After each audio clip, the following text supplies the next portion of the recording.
रानीगंज के sports assembly में विगत रविवार 2 दिवसीय national trade and industries development seminar का उद्घाटन किया गया। इस दौरान कैट के अध्यक्ष प्रवीण खंडेलवाल ने व्यापारियों को चुनौती स्वीकार कर आगे बढ़ने को कहा। सेमिनार के साथ साथ रंगारंग सांस्कृतिक कार्यक्रम भी किए गए। Confederation of All India Traders एवं Federation of Bengal Chamber of Commerce and Industries की ओर से आयोजित 2 दिवसीय national trade and industries development seminar का उद्घाटन स्पोर्ट्स एंड असेंबली में किया गया। इस दौरान कैट के राष्ट्रीय अध्यक्ष प्रवीण खंडेलवाल ने कहा कि व्यापारियों को समय के साथ व्यापार में होने वाली चुनौतियों को स्वीकार कर खुद को परिवर्तित करना होगा। हम खुद को समय की गति से निकालेंगे, तभी अमेजॉन, फ्लिपकार्ट जैसे मल्टीनेशनल कंपनियों को टक्कर दे पाएंगे। उन्होंने आगे कहा कि हमें बदलाव का संकल्प इसी रानीगंज के मंच से लेना होगा।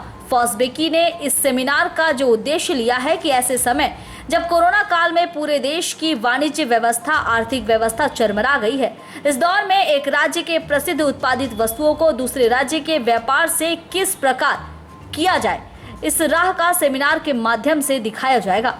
कैट द्वारा इस तरह के कार्यक्रम कर पूरे देश में जानकारी दी जा रही है। कोरोना महामारी के समय व्यापारियों ने जिस प्रकार लोगों की मदद की है वो अभूतपूर्व है, लेकिन हमें जो सम्मान मिलना चाहिए वो नहीं मिल रहा है, ना तो सरकार की ओर से, ना ही अफसरशाहों की ओर से। जबकि हमारी संख्या 8 करोड़ की है और 40 करोड़ लोग हमसे जुड़े हुए हैं, लेकिन इसके बावजूद हमें उपेक्षा की दृष्टि से देखा जा रहा है। इसका एकमात्र कारण है कि हम में एकजुटता नहीं है। व्यापारी एकता जरूरी है, निराशा की कोई जगह नहीं है। व्यवसाय व्यापार की काफी संभावनाएं हैं। हमें अब मैनेजर से मालिक बनने की आवश्यकता है। कैट के राष्ट्रीय उप चेयरमैन बृजमोहन अग्रवाल ने कहा कि हमें एकल के बजाय कोऑपरेटिव होकर व्यापार करने की जरूरत है। 20 व्यापारी मिलकर एक ब्रांड से वस्तु उत्पादित करें, संयुक्त रूप से मिलकर अधिक से अधिक संख्या में माल खरीदे, तभी प्रतिस्पर्धा में टिक पाएंगे। सेमिनार के दौरान फॉस्बेकी के चेयरमैन सुभाष अग्रवाल ने व्यापारियों के पूरे देश में उपेक्षित होने पर गहरा दुख जताते हुए कहा कि व्यापारियों को सम्मान मिले और वो स्वाभिमान मिले जिसके वो हकदार है।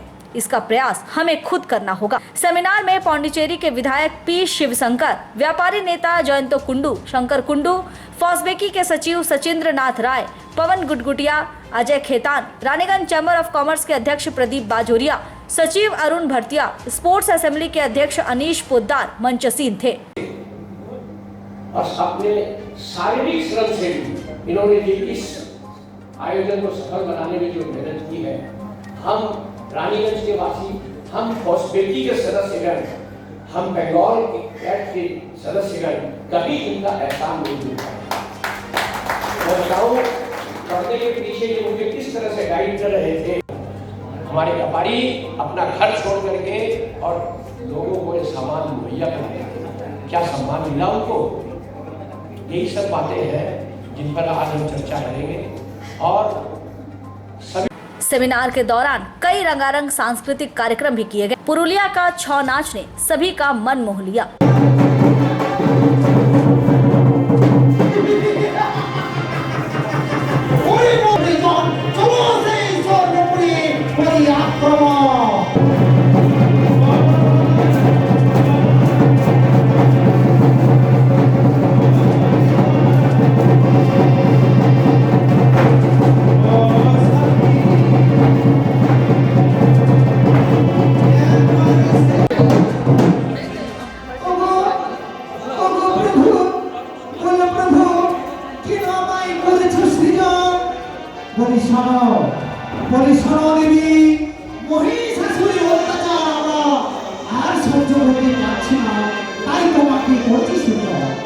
এই ব্রহ্মদেব দিয়েছেন সে মহিষাসুরকে, সে নারীর হস্তে হইতে বড়। তাই আমার সকল মিলে তোমায় করেছে সুন্দর। তুমি শীঘ্রই সেই মহিষাসুর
उसके हंसते चेहरे से तो ऐसा लगता है शायद उसको मेरा मिलना अच्छा लगता है। उसके हंसते चेहरे से तो ऐसा लगता है।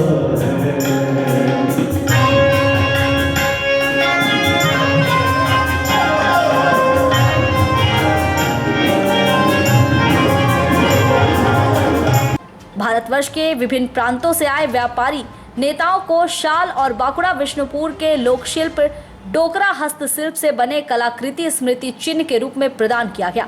वहीं डोकरा कलाकृति को नए रूप में प्रस्तुत करने वाली उद्यमी महिला पारुल बाजोरिया को सम्मानित किया गया। सेमिनार को सफल बनाने में ओम प्रकाश बाजोरिया, हर्षवर्धन खेतान, रोहित खेतान, रीना खेतान, ऋषि गोयनका की मुख्य भूमिका रही है। या फिजिकल मिले हम अपनी बात शुरू करें, किसके यहाँ पर क्या उत्पादन होता है उसकी जानकारी। और मैं ईमानदारी से अगर कहूँ तो यहाँ जितने डेलीगेट आए हैं वो कम से कम 10 बार, 15 बार, 20 बार आपस में मिल चुके हैं, परंतु कौन किस चीज का व्यवसाय करता है इस बात की जानकारी बहुत कम लोगों को। आपस में हमारा मेल जोल नहीं है, आपस में हम अपनी सूचनाओं का आदान प्रदान नहीं करते हैं, कैसे बढ़ेगा ये काम। इस काम को बढ़ाना बहुत जरूरी है। हमारे जो शीर्ष राज्य है जो बहुत उत्पादन करते हैं, महाराष्ट्र है, गुजरात है, उधर हरियाणा है, पंजाब है, साउथ के कुछ राज्य हैं, उन लोगों को यहाँ बहुत उत्पादन होता है। कुछ है जो कंज्यूमिंग स्टेट्स है, हमारा नॉर्थ ईस्ट है जो भी कंज्यूमिंग स्टेट्स है।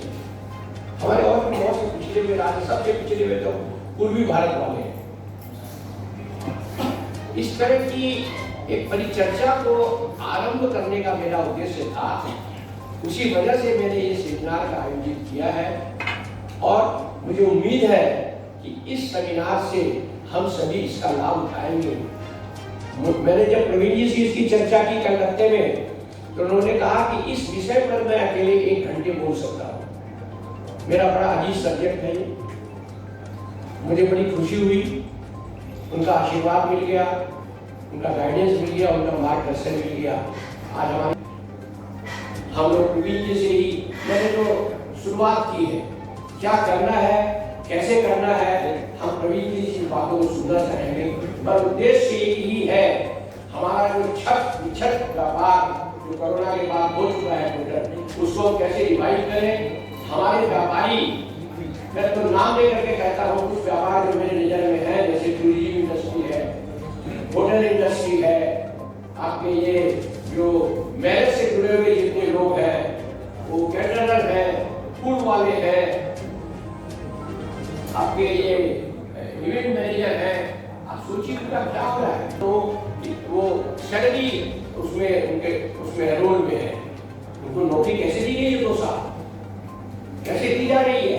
हमने सरकार से आवेदन किया कि जब तक ये कोरोना काल है तब तक हम लोगों को जो हम ब्याज दे रहे हैं, सभी हम लोग छोटे व्यापारी, बड़े व्यापारी ब्याज पर काम चलाते हैं, इससे बैंकों से लोन लेते, ऋण लेते हैं, उनका ऋण का ब्याज कौन देगा, तो बड़ी मुश्किल की बात है। हमारी सैलरी हमको कंपल्सरी कर दिया गया है, किसी को हटा नहीं सकते, हम उनका वेतन नहीं रोक सकते। क्या होगा हमारा। रानीगंज से सम्राट दास की रिपोर्ट, पीबी न्यूज।